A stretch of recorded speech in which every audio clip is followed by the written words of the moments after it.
Good morning everybody. Magandang umaga po sa inyong lahat. Bago mag-umpisa ay sana magpasalamat ako sa mga organizers, Professors Christina Juan from the School of Advanced Studies and Christina Lee from Princeton University. And thank you all, fellow presenters, for sharing this opportunity to share our ideas with each other this morning. The larger project of which this conference is but a part is, as you all know, is called the Digital Repatriation of a Lost Archive of the Spanish Pacific, the Library of the Convent of San Pablo, Manila, Manila 1762, and we'll be hearing, of course, about it later. It concerns the reproduction and return of documents that were seized by the British during the invasion of Manila in 1762 and housed in the British Library, the Lilly Library, and many other places throughout the world.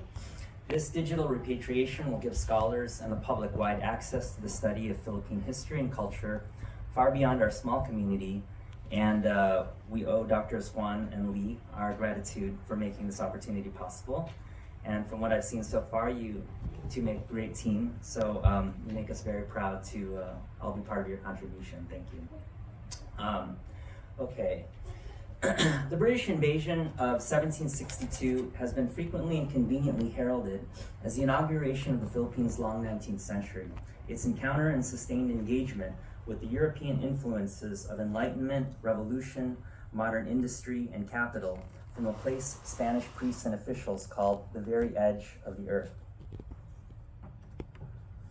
The event itself constituted a minor and concluding chapter in the larger global theater of the 7 Years' War between the British and French kingdoms, in which both vied for control of the rapidly expanding networks of international commerce.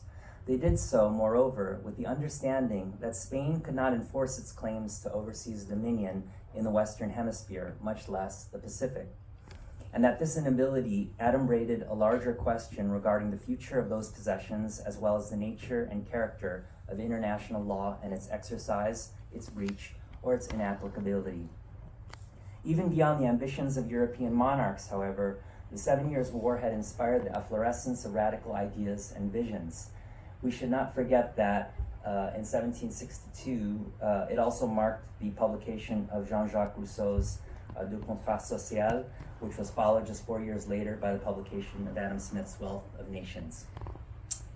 Now, many of us are probably familiar with the general events of the British invasion of Manila, the relatively quick and easy landing and attack of the British in Manila Bay, due in no small part to the lack of training and low morale among native recruits as well as Spanish troops.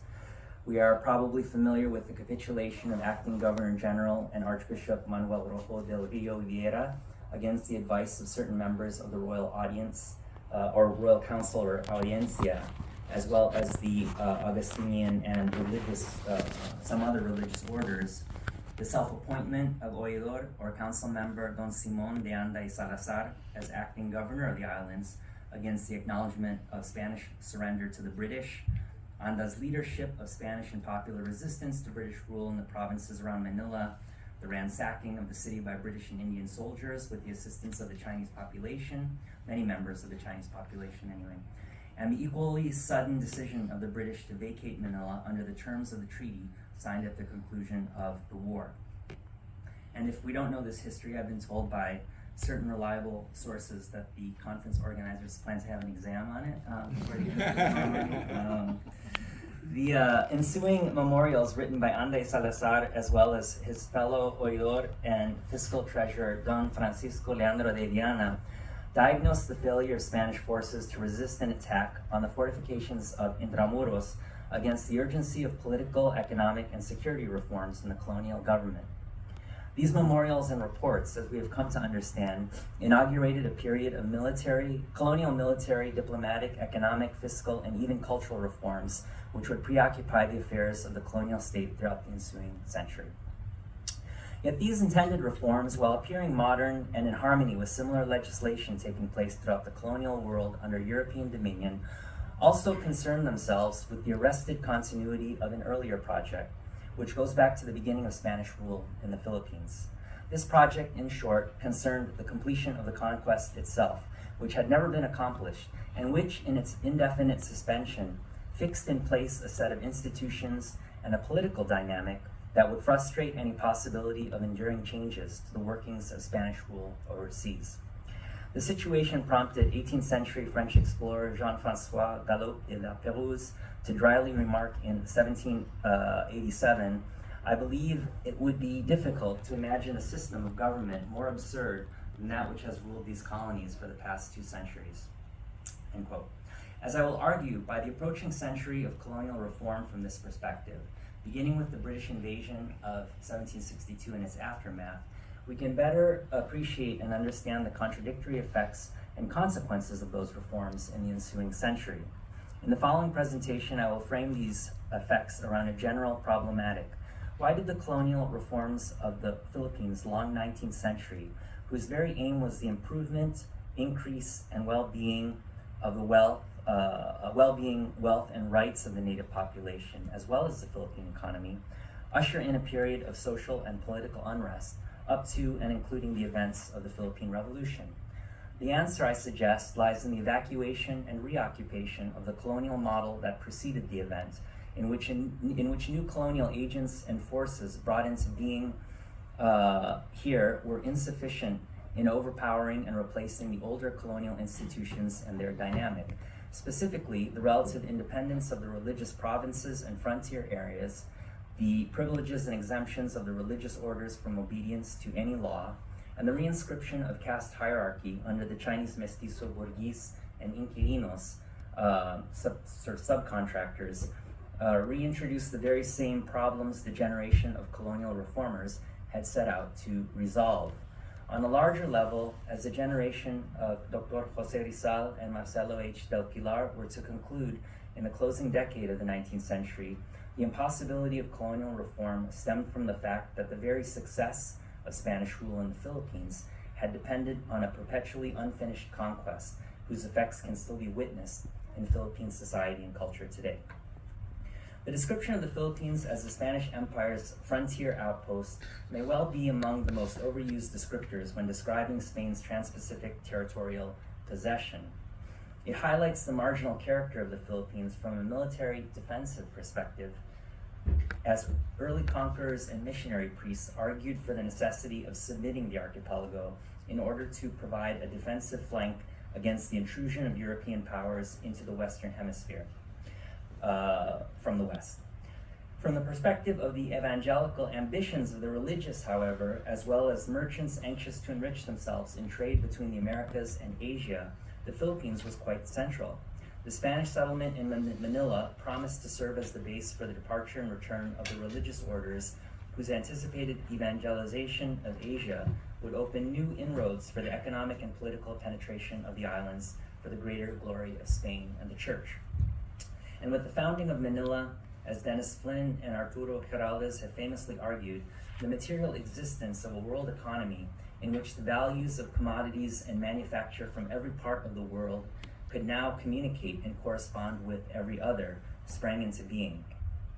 Speaking generally, one might therefore say that while the prospects of state building and native submission to the law were already weak, given the distance from Madrid to Manila, the prospects of religious evangelization and the expansion of the world economy were strong. Still, setting aside these considerations, the identification of the Philippines as a colonial frontier came to refer to a somewhat different meaning throughout the first 2 centuries of Spanish rule, which was the perpetual state of unrest, emergency, crisis, and social anarchy that obtained everywhere outside the walls of Intramuros, if not within the internecine conflicts within the colonial government itself. The most visible external manifestation of social anarchy arose out of the Dutch and Moro Wars, which began with the Spanish attempt and failure to conquer the sultanates of Maguindanao and Sulu in the 16th century, and which led to the endemic coastal raids and town sackings throughout the 17th, 18th, and early 19th centuries. I won't spend too much time dwelling on the extent of this devastation. We'll be hearing about it, I think, in the next couple of days. Except to say that over the course of the 17th century, the depopulation of the Visayas region was estimated to be about 50%. And this is after, at the turn of the 16th century, turn of the 17th century, the rate of depopulation had already been estimated to be about a third of the Philippine population. So the devastation of the population by the beginning of the 17th century at 1/3 by the end of the 17th century, and the Visayas region by 1/2. By the 18th century, Moro raids extended to the provinces of Batangas and Albay in Luzon to the point of burning the town Mariveles in Manila Bay in 1757. Following the British capture of Manila, Moro raids even resulted in the seizure of captives from Malate, Malabon, and Parañaque. These are all areas around what is now Manila, while also sacking settlements as far north as Bataan. Mission towns were razed, parish priests were murdered or ransomed, and the survivors of pillage and rape were either sold as slaves in the burgeoning slave markets or they fled to the hinterlands. The story of what happened to most of these populations after these coastal raids remains an unwritten chapter in Philippine history. We get a sense of what that history might look like, however, when we consider the internal frontier that marked the limits of Spanish rule prior to 1762, often referred to as the highlands or hinterlands of the Cordillera and Sierra Madre mountain regions of northern Luzon. As late as 1750, the colonial government under Governor General Pedro Manuel de Arandia Santisteban was wrestling with the implications of Spanish failure to effectively exercise laws or send missionaries to these hinterlands, as they came to serve as a general refuge for not only unchristianized tribes, but also deracinated populations, alternately called outlaws, cimarrones, vagabundos, or simply mundos, and apostates. According to Recollect historian Father Juan de la Concepcion, whose monumental Historia General de Filipinas was published between 1788 and 1793, Governor Arandia had received a constant stream of grievances against the offenses, robberies, and depredations taking place throughout the archipelago under his administration. This is 1754 to 1759-ish. Tied to this news was that of the ongoing refusal of the highland Igorots to submit to forced settlement or reducción, which allowed these communities to serve as protection for both other highland groups, as well as formerly Christian fugitives from the mission settlements. These were the ones, quote, added Concepcion, quote, who committed the worst atrocities in their depredations, end quote. After conscripting 1,367 troops to uproot the Igorots from their highland settlements, the military invasion or entrada managed to destroy the cultivated fields and houses of several Igorot settlements. Eventually, however, the combination of the hostile terrain and Igorot resistance, fierce Igorot resistance, led to a near mutiny of the troops. Demoralized by the frustration of their plans, the Spanish field marshals, against the plan of the provincial governor, returned to their base in the coastal area of Pangasinan, admitting defeat. Concepcion's exasperation at Governor General Arandia's failure is palpable in the author's conclusion to his history. I'll read the part in English. Thus, because of the aforesaid setbacks, was the principal intention and commitment to force the Igorots to capitulate frustrated, without their paying tribute or forming towns and engaging in civic behavior, a most difficult undertaking due to the barbarity in which they are educated in complete liberty, without subjection to anyone, without any other goal than trade with the nearby provinces, robbing them and killing them, without loyalty or fidelity in any dealing. Curiously, however, one of the remarkable things the Spanish and native troops discover in destroying the Igorot settlements is that these barbarians did, in fact, live much in the same way as the colonial population in the coastal settlements. They simply lived without the obligations of paying tribute, being conscripted to forced labor, or submitting to the arbitrary extortions and abuses of colonial officials and friars in the mission towns. One such Igorot settlement, called Boa, according to Concepcion, consisted of 36 large houses organized neatly around planned streets, including a plaza and even a church, where they practiced what Concepcion called their pagan rites, ritos gentílicos. Father Concepcion's anecdote here not only inadvertently contradicts his indictment of Igorot barbarity, but also confirms the parallel existence of significant populations living just outside the jurisdiction of Spanish rule.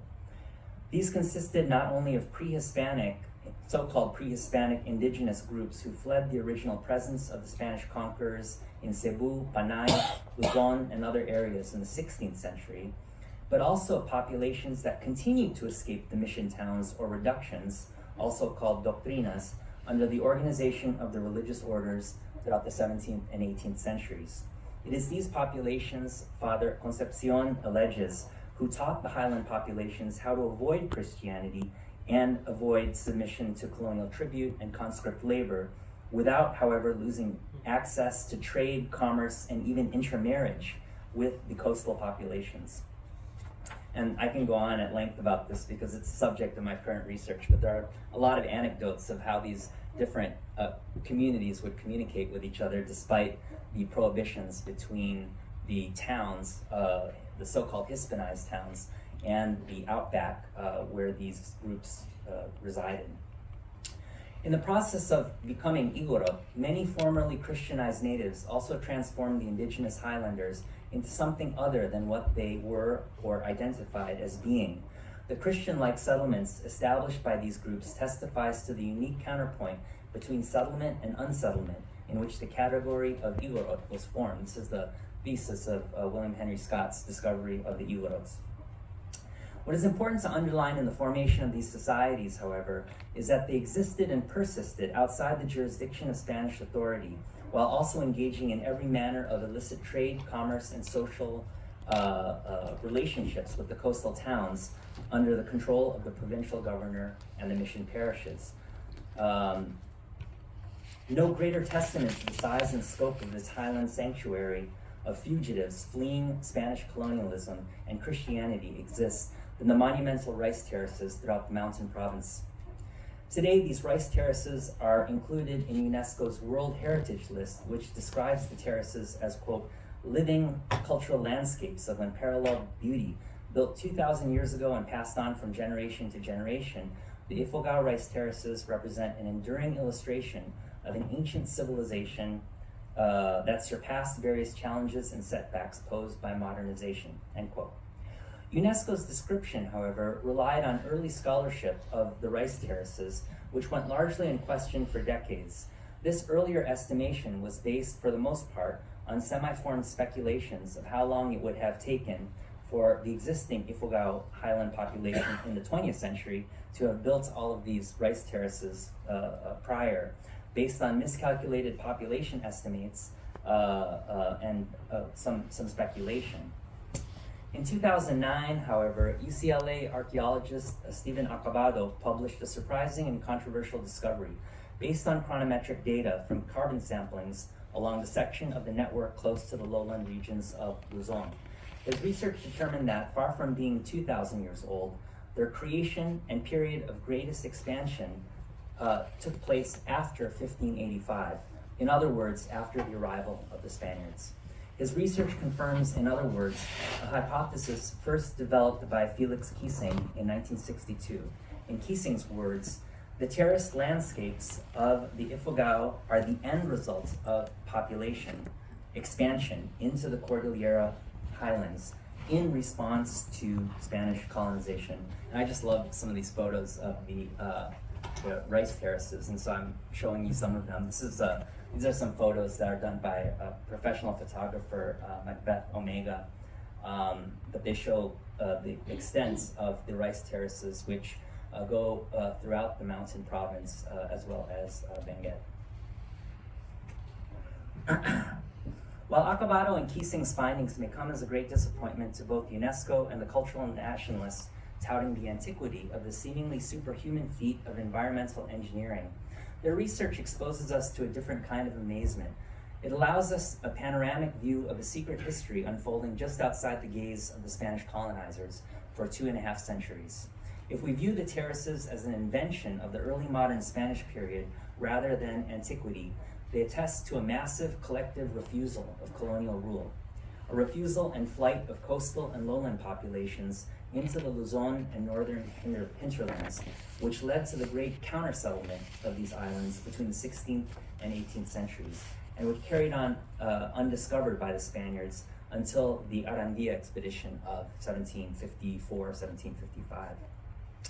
On a larger level, the history of the backlands phenomenon in Luzon and other parts of the Philippines reinforces the larger thesis made by Southeast Asia historian and anthropologist James Scott on the unwritten and suppressed histories of unsettlement among the upland peoples throughout Southeast Asia.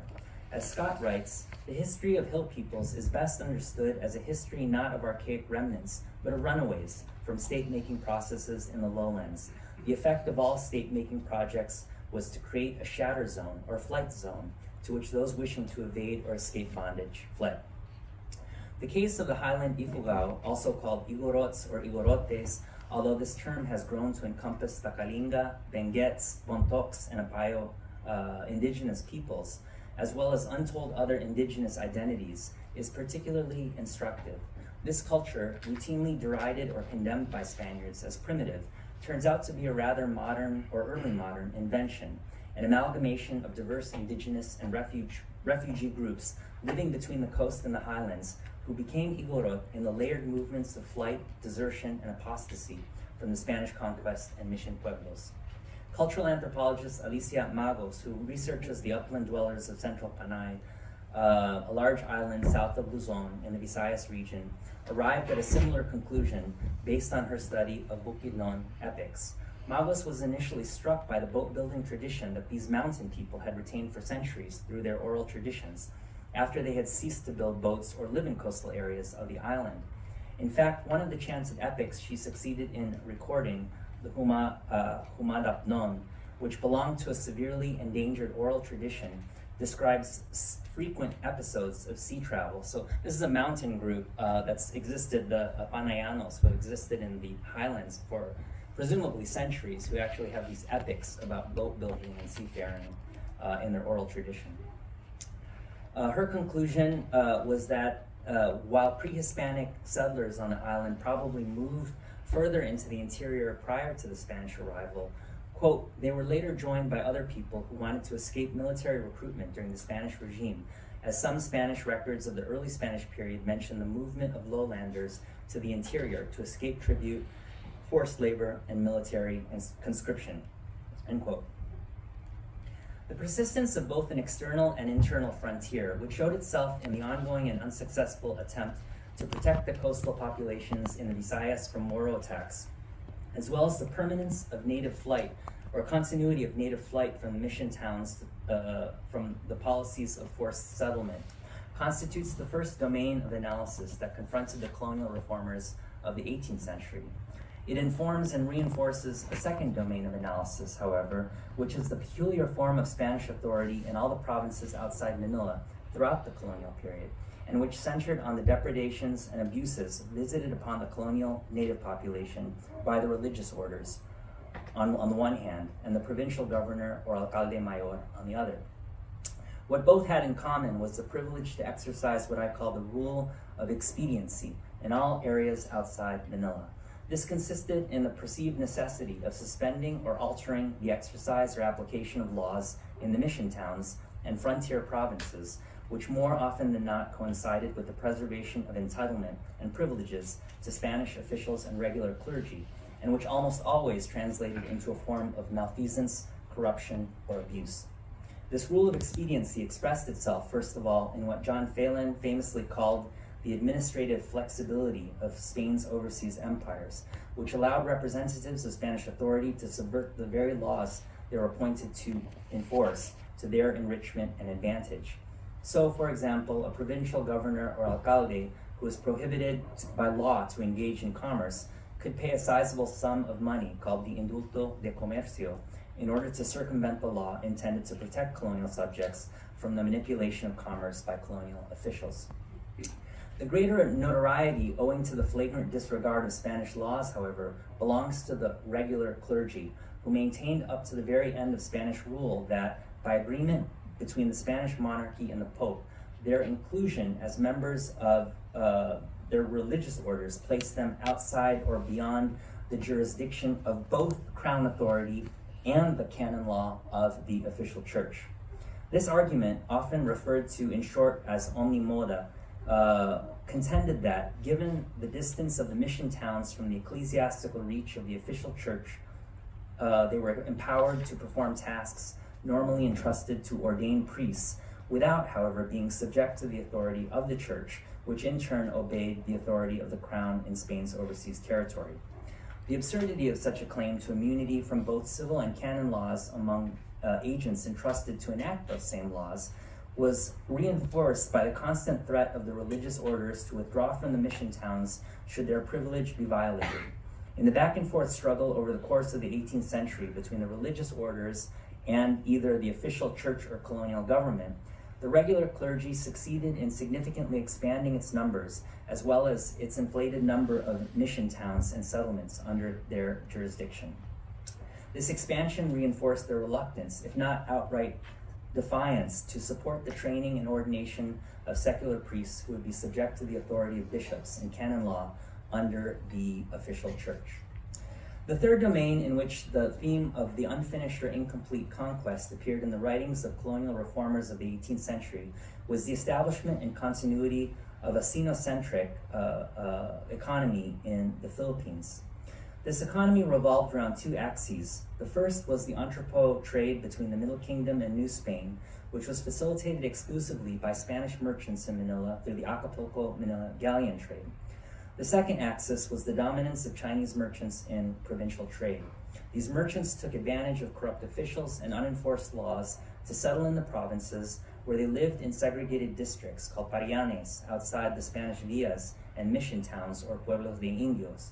The periodic expulsions of Chinese residents, beginning with the famous massacre of approximately 30,000 Chinese residents in the 1603 Sangli Rebellion, which Professor Christina Lee has recently written about in relation to the origins of the cults of the Virgin of Kaysasay and Antipolo.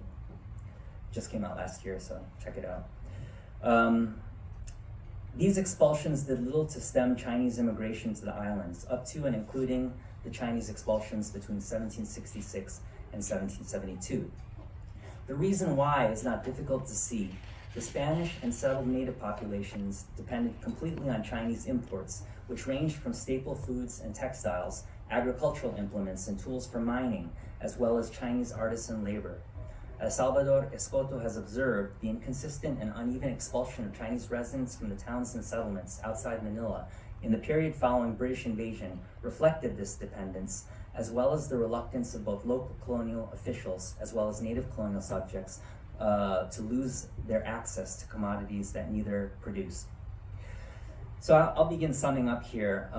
The persistence of the frontier, the rule of expediency in the provinces, and the Sinocentric economy controlled by the Manila-Acapulco galleon trade and Chinese merchants represent the three conditions that had left the exercise of Spanish dominion in a state of incompletion and incoherence. Seen from this light, the challenges faced by the Bourbon reformers after 1763 acquires a new dimension. Beyond the usual references to Spain's desire to adopt and implement enlightened reforms, streamline the bureaucracy, secularize religious authority, and so forth, the Philippine experience of reform and enlightenment revolved first and foremost around the irresolution of an earlier predicament. Was it possible to complete an unfinished conquest upon which the stunted growth of colonial society was nevertheless based? The first disturbing indication that such a project lay beyond the reach of the Spanish crown and colonial government was the outbreak of rebellion throughout Luzon during the brief period of the British invasion. Many of us are familiar, of course, with the revolt in Ilocos under Diego Silang, which was famously continued under his wife Gabriela Silang after his death. And I think Professor Flannery, I don't know if she's here, but we're going to be talking about this a little bit later. Less familiar, but more disturbing, was the revolt begun by Juan Palares in Pangasinan, which extended throughout the northern Luzon and into the lowland provinces. In Manila, the Chinese residents, by and large, professed their loyalty to the British, which led acting Governor General Simon de Anda y Salazar to authorize the genocide of all Chinese residents throughout the archipelago. Yet even these individual acts of revolt obscure the almost general state of anarchy that existed during this period, if not before. Native headmen caciques or principalia in Batangas and Laguna provinces, with the assistance of prisoners released from the Manila prisons by the British, killed their parish priests or provincial governors, while other ex-convicts, such as Father Martinez de Zuniga mentions this other famous ex-convict named El Rey Flaco, the skinny king, who terrorized the Jesuit hacienda of Lian in Luzon. In the town of Ilagan in Cagayan province, native freedmen declared themselves free of the tribute and the Spanish government as well. On the one hand, then, one might consider the post-1762 economic and social reforms, most notably the creation of a state monopoly on tobacco production, the creation of a state-run trading company, the establishment of the Economic Society of the Friends of the Country, Sociedad Económica de los Amigos del País. All these reforms betoken the colonial government's attempt to mark a decisive break with the politics of Spanish rule overseas. The proposed enlightened reforms seem to fly off the pages of fiscal attorney Francisco Leandro de Viana and Don Jose Vasco y Vargas. Stop the extortions exercised by the provisional governor, prohibit usurious agreements, invest in the profits of future tributes, in defense fortifications and roads, free commerce from the restrictions of the Seville and Manila traders, officialize the rights and duties of native headmen and chiefs in the colonial bureaucracy, invest in the production of dyes, cotton manufacture, abaca, tea leaves, medicinal herbs, plant cacao, tobacco, and cinnamon, mine pearls, amber, gold, silver, copper, and iron, and above all, get someone to write natural histories of the country instead of religious histories full of miracles and apparitions. This is a very short paraphrase of some of the reforms that came out of that period. Lurking behind this ambitious agenda, however, lay the unfinished business of submitting the frontier populations to official towns under Spanish rule and taxation, submitting the religious orders to the episcopal authority of the official church, replacing mission towns with secular priests, settling native grievances over stolen common lands by the haciendas owned by the religious, and wresting control of the sinocentric economy in order to forge a properly colonial one. The legacy of the unfinished conquest and the compromised formations that allowed the Spanish crown to claim dominion over a territory where laws could not be enforced may help us understand the contradictory, if not outright schizophrenic, set of outcomes that we see emerging from the period of Bourbon reform into the 19th century. In 1799, Father Manuel Buceta estimated the population of the island of Luzon to be about 1.5 million. Almost a century later, in 1887, one of the first official censuses of the Philippines contended that the population was almost 6 million. Did the rapid increase of the population attest to the success of colonial reforms in the century? Individual cases of relative native enfranchisement, such as the Ilocano migration to the northern central Luzon plains, or the creation of, let me see if I have that. Oh, I don't have that. There it is.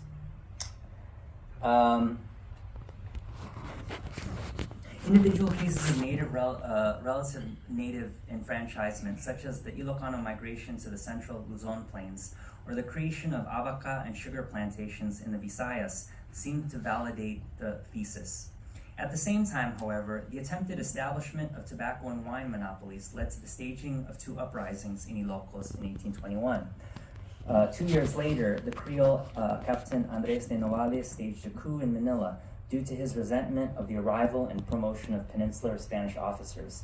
The economic and political unrest of these uprisings may well reflect, as Renato Constantino has argued, the emergent class character of popular dissent, in which the monetization of the economy and the expansion of the labor market made possible by these reforms engendered ever new and mounting divisions between the haves and the have-nots. Yet, I contend, they also reflect the entrenched and ossified structure of the political imaginary, which could not match the attempted economic reforms with social reforms capable of rechanneling popular dissent beyond rebellion and flight. Let's see here.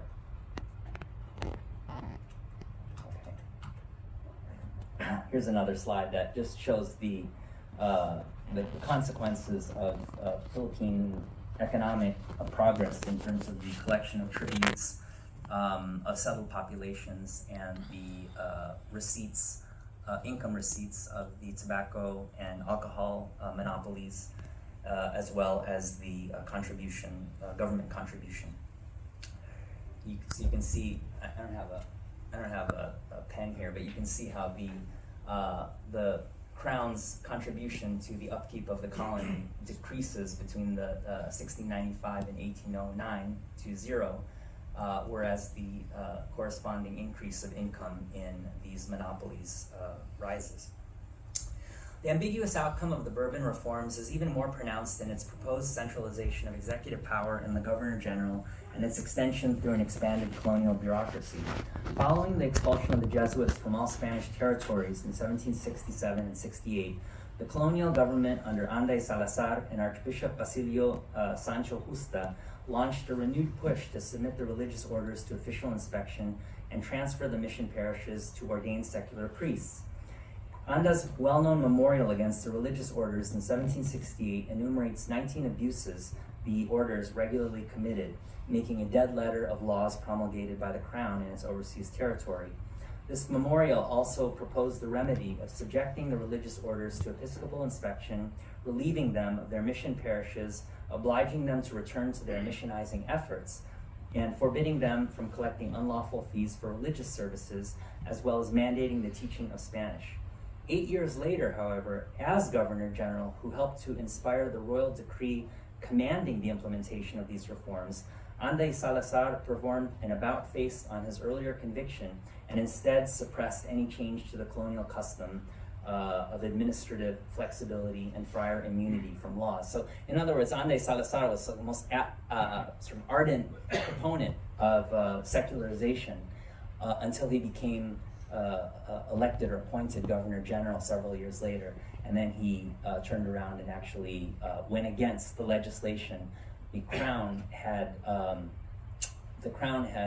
promulgated, and which he himself had inspired. From the 1841 Tayabas Rebellion under Apolinario de la Cruz all the way to the 1872 martyrdom of secular priest fathers Jose Burgos, Mariano Gomez, and Jacinto Zamora, the resentment of the secular clergy became a lightning rod for the inefficacy of Spanish rule as a whole, bringing the racial grievances of native priests into conversation with the demotion of Creole and Chinese mestizos in favor of peninsular Spaniards belonging to the religious orders.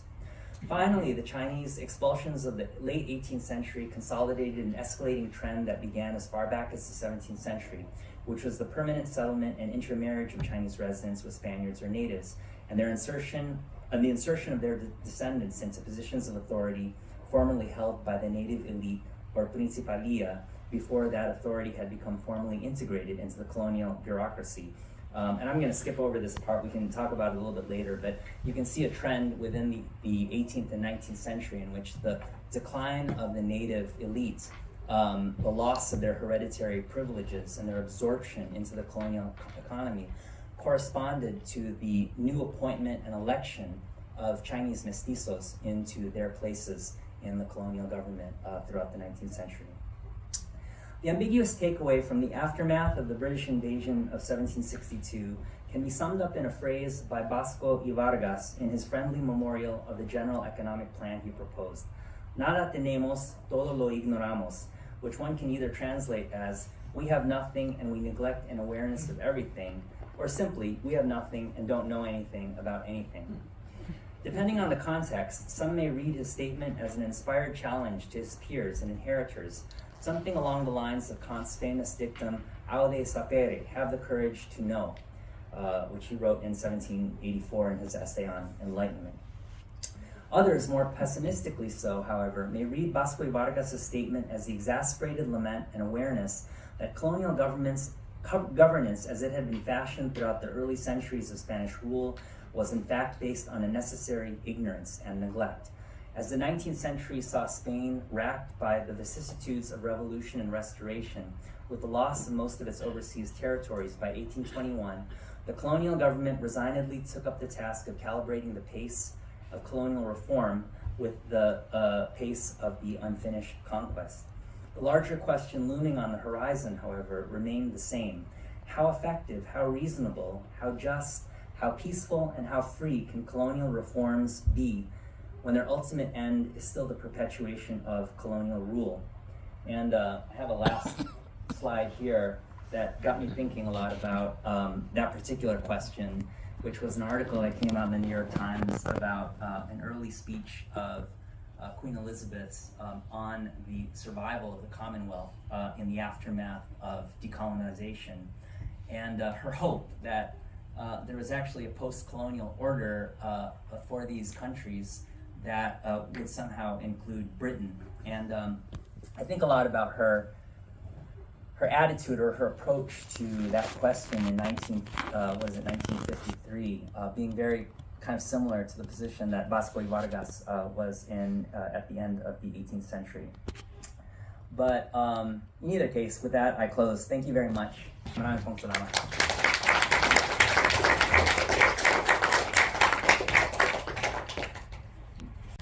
How did their colonialization or so-called unfinished conquest of the Philippines compare to that of their other territories, and say in Latin America? I mean, there, of course, the conditions are a little different. They didn't have the Sino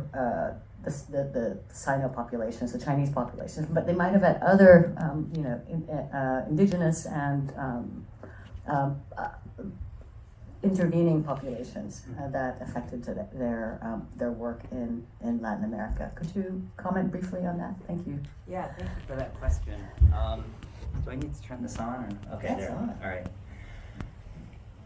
Yeah, that's a great question, and I think that one of the things I'm finding, in the course of the research that I'm doing now is that this is a really good time to kind of go back to a lot of the kind of established ideas that we have about Philippine history, Philippine culture, society, everything from the whole discourse on Philippine values, to the conversations about the pre-Hispanic native and the contributions of Spanish society, the difference between so-called Hispanization in the Philippines and Hispanization in other colonies. I think that this is a really opportune moment to now that I think because we have increased access to materials, opinions, and ideas that we share with one another,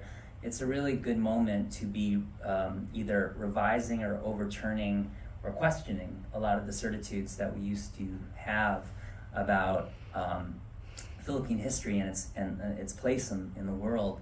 And I think that in terms of some of the general things that strike me as a comparativist in Latin America and the Philippines is that a lot of the things that we think about in terms of the difference between the Philippines and Latin America are not that different, and other things that we thought about as being not different are actually quite different. And so I think that one of the things that strikes me, of course, is the relationship of the state to religion in both areas, where the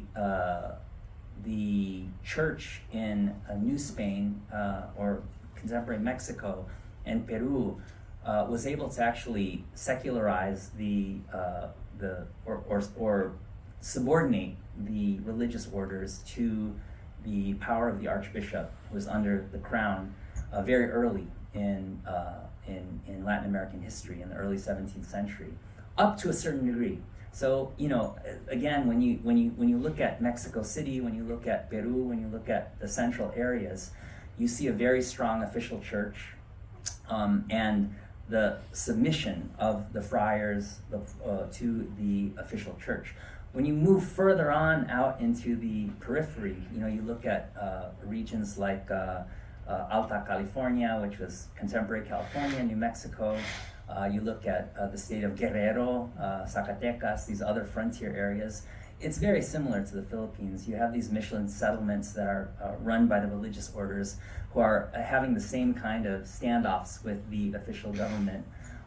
So Phelan was, one of his famous kind of arguments about the Hispanization of the Philippines was that the Philippines is very different from Latin America, because in the Philippines there was no subordination of the friar orders to the state. And that's half true, So I think, that's one example. Another thing that I take from, his account of the Hispanization of the Philippines is that he said it's relatively bloodless, and it was done peacefully through friars.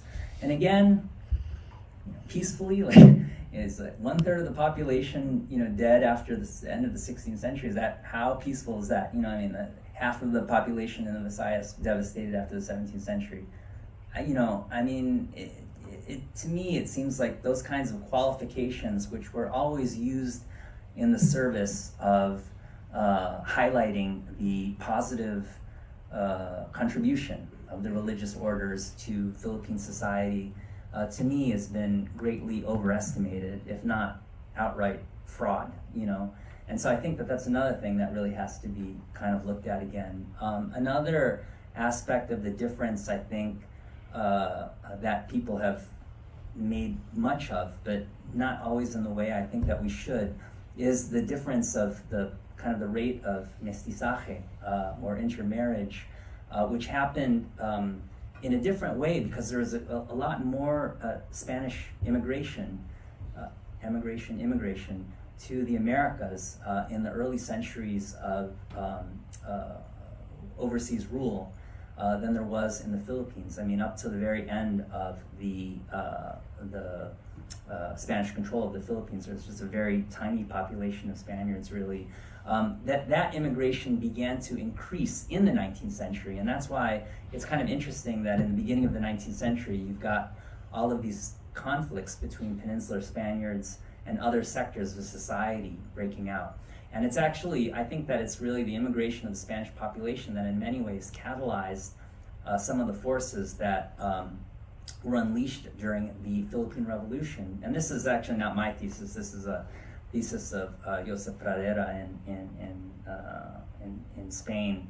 But his thesis is that, it was the immigration of the Spanish peninsulares, many of whom were conservative, many of whom were royalists, outcasts of their own. Outcasts of their own, who came to the Philippines in the early 19th century and really sort of threw a wrench into the colonial reformers project, as well as marginalized the secular clergy, the Chinese mestizos, and these were the groups that became the basis of both the Ilustrado kind of propagandist movement in the late 19th century, and also became sort of the pioneers in rethinking Filipino identity as being this kind of, melange of different aggrieved sectors of society that nevertheless shared a common grievance.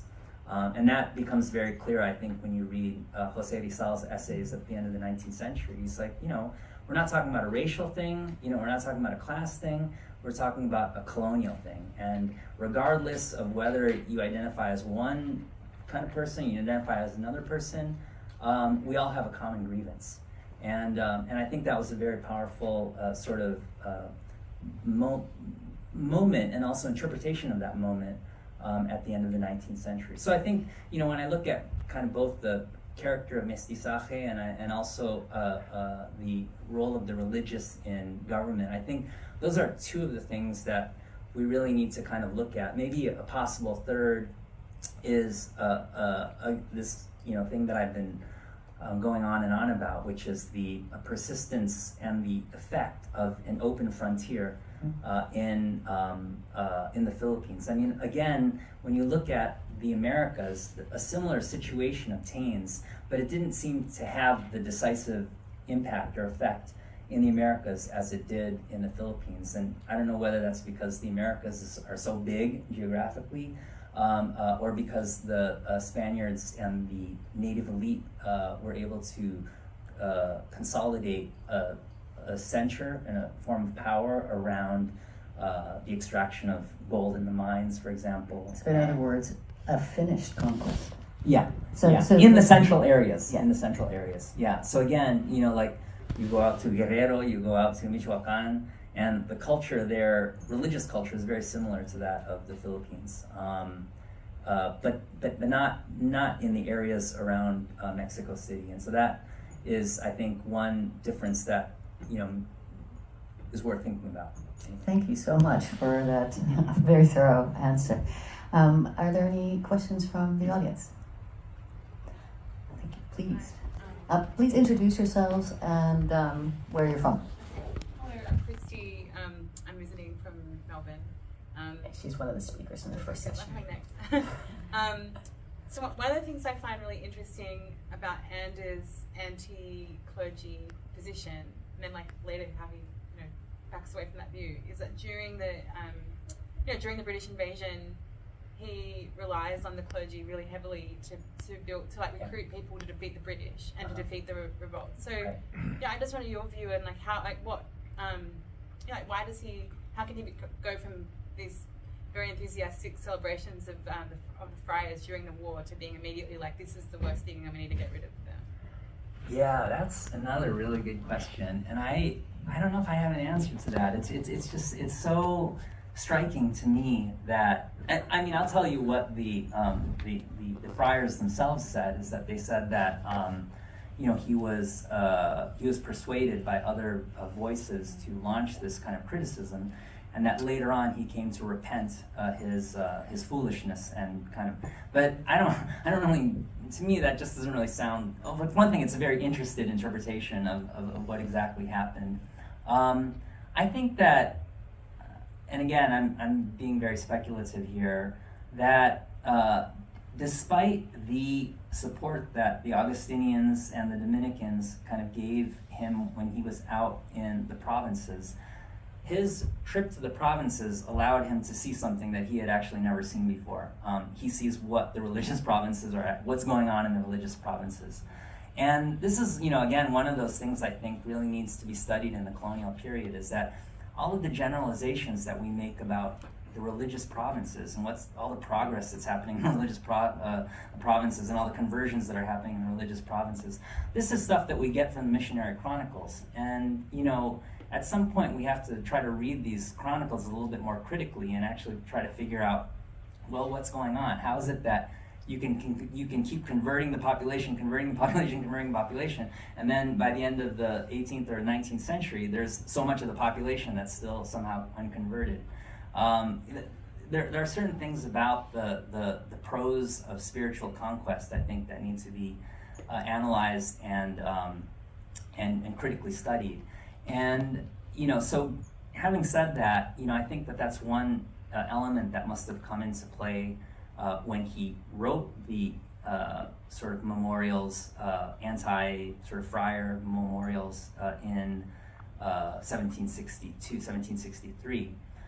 And then he was in the hot seat a couple of years later, because then he was appointed officially as Governor General. He was a sort of an interim and kind of self-appointed Governor General during the British invasion. But he comes back as the officially appointed Governor General in the late 1760s. And then he actually has to deal with the task of governance. And I think that's really where he looks at the situation and realizes that, I can't deal with a friar strike or a friar withdrawal from the parishes at this moment in history. And the official church cannot train a sufficient number of native secular clergy to replace these friars, especially given all of the unrest that has occurred in 1763 after the British leave. And you probably know more about this than I do, but the state of social and economic unrest was so generalized in the aftermath of the British invasion that I think that maybe that alone would have led him to think twice about losing, chopping off his right arm or chopping off the colonial government's right arm in order to train native secular priests for the clergy after the Philippines had gone through so much turmoil. But in terms of, other aspects like of his, personal kind of change of heart, I would love to know. Like it's one of those kind of unsolved mysteries that no one's really delved into yet. Thank you. Yes, in the back. Your name, sir, and where are you from? My name is Steve. I don't have any background in this area or field. I've just attended the Philippines conference for quite a few years, but again, I'm a novice in all of this. But was interested in an aspect which you referenced at the very beginning, which was the reinforcement of caste hierarchies. I'm sorry, the reinforcement of what? Reinforcement of caste hierarchies. Could you say something a bit more about how this is operationalized and the specific meanings that are adopted in caste and how they variously mutate? And the reason I ask that question is that it is a feature of the caste system in various other countries like the Indian subcontinent and Japan that caste mutates in meaning. And one of the meanings associated in the late 19th century is the association of caste with specific types of occupation and strata. So if you could elaborate a little bit, that would be useful. Yeah, I probably don't have a very satisfying answer to that. I think that one of the things that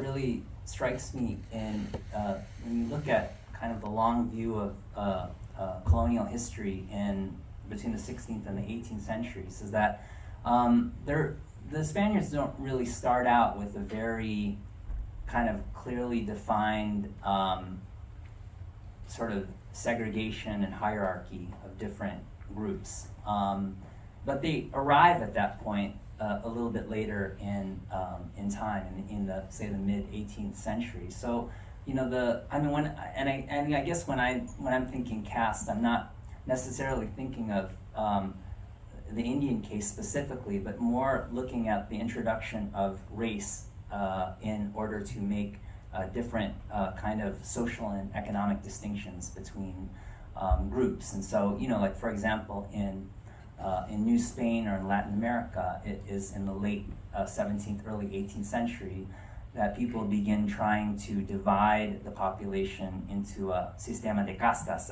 a caste system, in which racial designations and racial intermixtures can be categorized and hierarchized along the lines of a scale. And while nothing that kind of rational or that rationalized takes place in the Philippines, I think that it's primarily through the attempt of the different struggles between the official church, the colonial government, and the religious orders, that race and racial difference comes to be an important index of social reform and or kind of class stratification. And so you have in the beginning of the 18th century this attempt by the friar orders to make a racial argument for why natives should not be secular priests. And it launches a kind of a debate about the various character and the various differences. The word is like genio, which is like nature or character of Indians, of Chinese mestizos, of Spanish mestizos, of Creoles, who are Spaniards who are born in the archipelago, born and raised in the archipelago, and then peninsular Spaniards, right? So you have the beginnings of this kind of idea that's going to grow in the 18th and 19th centuries of these various kinds of divisions whose status should correspond with their capabilities, should correspond with their loyalty or disloyalty to Spain, their loyalty or disloyalty to their particular communities or the indigenous population, and that they should be given the privileges or refuse those privileges based upon that estimation of character. And so, the kind of the terminal points of that is, I think, the 1840s, when you see the Spanish government developing these policies that are like that enforce, for example, native chiefs having to dress differently. There are certain things that they cannot wear that peninsular Spaniards can wear.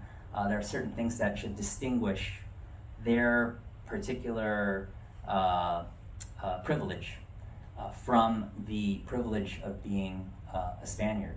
And a famous memorial that came out in 1841 1 by Sinibaldo de Mas sort of emphasizes that in all matters there has to be a strong emphasis upon the difference of the Spaniard as the master and all other peoples as subject to the master.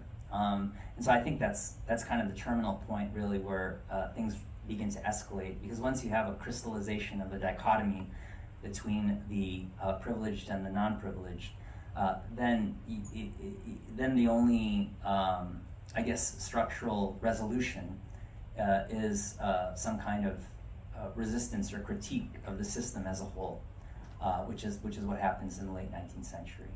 I don't know if that answers some of the question or not. Again, I feel like I don't know enough about the history of caste in India to sort of make a productive comparison, but I think that my understanding of it really comes a lot more from the American experience of racial hierarchies that were established in the late 17th and early 18th centuries. Well, the interesting aspect of caste and the evolved across different countries is, if we take the Japanese case, that their origins become obscure. They're white in a sense, but then at the same time they're not Spanish. Yet then, because of their monetary wealth, they're able to send their children to school, and the children become educated, which means to say that they begin to speak Spanish as a first language. So by the end of the 19th century, you've got this group of people who are Spanish-speaking, Spanish-educated, or European-speaking, European-educated, but whose origins are very obscure. There used to be a kind of an assumption in Philippine history that many of these leaders were Spanish mestizos, but actually that's found out to not be the case. Most of them didn't have a drop of Spanish blood in them, but they were so good at inhabiting the role that was formerly assigned to these Spaniards that they effectively became the sort of symbolic as well as the actual leaders of the movement against Spain. Yeah. We have a question. Yeah, I'm with UP Diliman. I'm Nicholas C. I'm with UP Diliman. And it's kind of related to the previous question. We're not going too far down a rabbit hole here, but it is something of interest to me. You described the dissolution of boundaries between groups in the 19th century in the face of what Fredera is describing as the political implications of demographic change. Mm-hmm. So that's for the 19th century. As scholars working on earlier periods, how do we strike a balance between seeing the way the state sees of these categories, sorting people into different racial groups, and the day-to-day relationships between individuals who may not have seen each other as so distinct? I mean, leading to those marriages that create the mestizos in the first place. Is there a way to inductively walk down that path?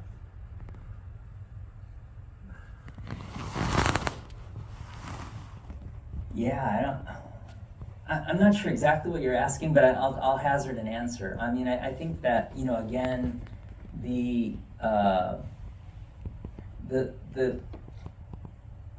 character of colonial society, or the way that I tend to characterize colonial society in the early kind of period, 16th, 17th, and 18th centuries, is that it's not really a society like that. There is a semblance of social organization, social and economic organization that is taking place in Intramuros. But outside Intramuros, to me, the law that dominates is the rule of expediency, which is that everything is relative.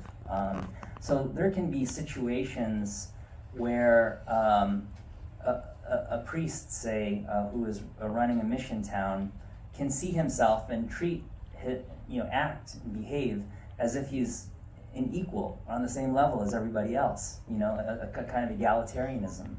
And then there can also be, and this was often also the case, a priest who does not see himself that way at all, and who maintains a kind of a tyrannical control over the Mission Pueblo, right? On the side of the natives, they also have their own sort of choices to face. They can either stay in the Mission Pueblo, they can leave and either go to another Mission Pueblo, which they're not allowed to do, but again, there's no enforceability of law in this time.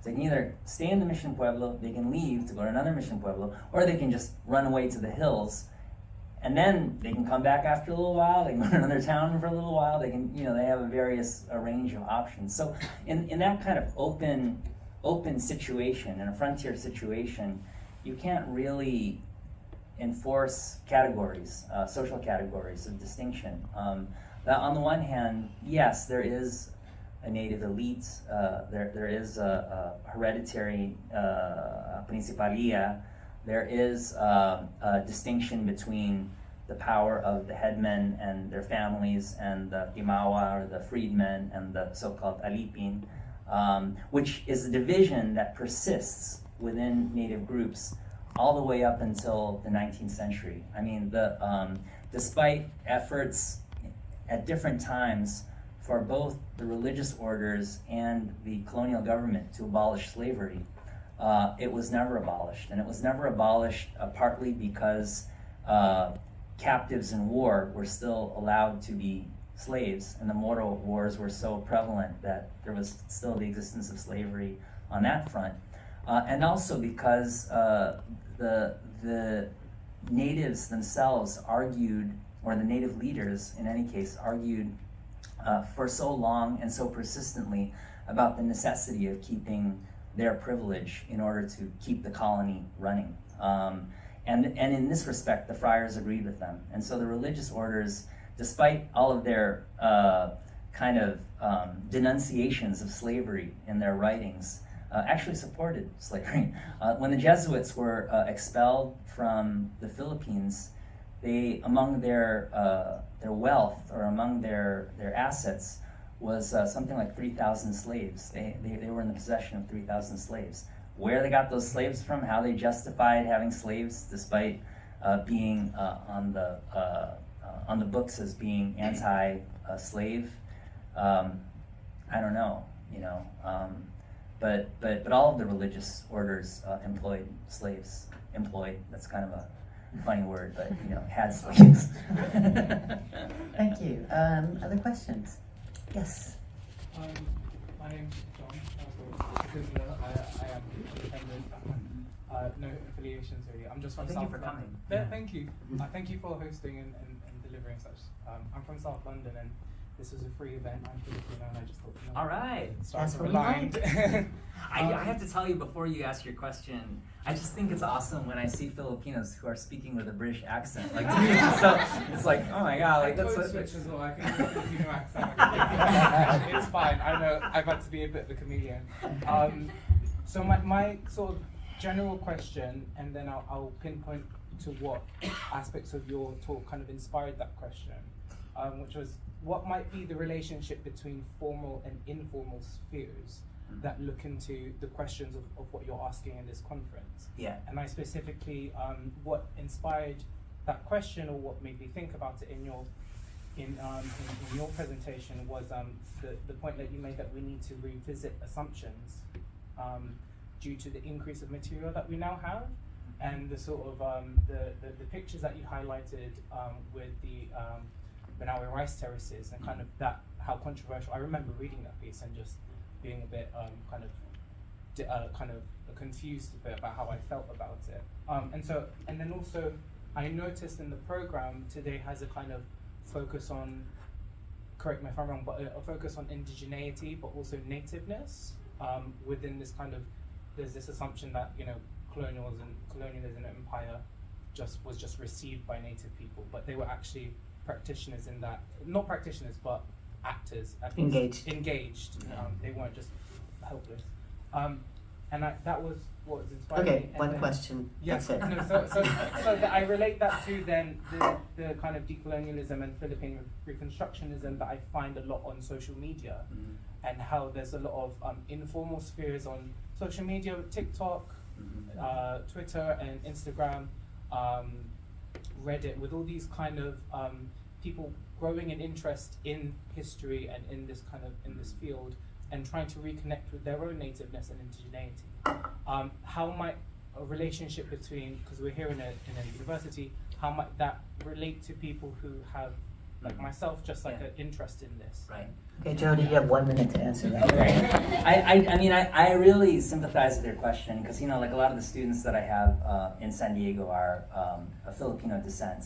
And, you know, they're going through, you know, this whole kind of moment in the United States around identity politics, which is a very fraught sort of field, you know, that it engages in, again, the sort of search for one's roots, for one's history, but it does it also in relationship to all of these other dynamics that are really sort of a thing apart. And the way that they navigate or negotiate through those things is something I'm very invested in, but is also a little bit of an object of concern and something that I grew up in a different moment. I'm kind of a Generation Xer, so I mean, you know, the whole kind of identity politics for us was not organized around specific groups, but more like the Asian American group, for example, or these kind of larger sort of bodies. And so the dynamic is a little bit different. But just going back really quickly to the first sort of question that you asked about informalization, formalization. I mean, I think that these discussions in contemporary sociology on the informal economy could be very useful to understanding sort of like the colonial period, because you have, you know, again, with the existence of an open frontier, you also have the difficulty, if not impossibility, of distinguishing the so-called informal from the so-called formal economy, right? Where, you know, corruption and abuse and fraud are the rule, you know, what would constitute the formal economy? Like, what would constitute the official receipts that a governor, a provincial governor, for example, gives to the colonial government in Manila about how much wealth was accumulated, about how much a tribute, how much harvest the particular natives got. And then you can extend that question to the natives themselves. How much are they saying that is actually true? How much is not true? You know, and there's a whole, you know, to give a kind of a very quick, and I'll conclude with this like analogy, you know, it's like you know, one of the things that always struck me when I first lived in the Philippines in 1993 was, at the time, they said something like, it was like 60 or 70% of the people in the Philippines live in under the poverty line. And of that, 20% live under the absolute poverty line, which is to say, like, it's a question of starvation or dying, right? Yet at the same time, you're always confronted every day with these ways that people have of surviving. They're not participating in the official economy, they're not paying taxes, they're not like living in a piece of land that they own, but somehow they're surviving, they're trading, they're They have a nicer phone than you and I do. Exactly. And so, you know, I mean, I think that gives you a kind of a rough analogy of how it was always like that. Like, it was like that ever since the 16th or 17th century. There are people coming in and out of the mission pueblos. There are people who are counting or not counting as being Christianized. There are people who come down from the hill and are converted, and the friar is happy about it. And then, like, the next year they leave, and they come back down a couple years later, and then the friar is happy because they're converted.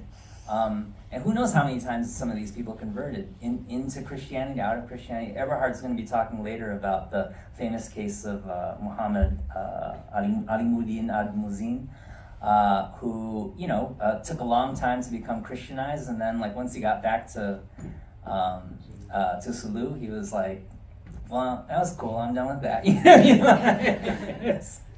Thank you. I'm really, and I'm sure the audience will be looking forward to your current research on those stories, the stories of the brigands and the identity switching and so on, that I hope we'll get from your next publication. Thank you very much, Jody Blanco. Thank you, everybody.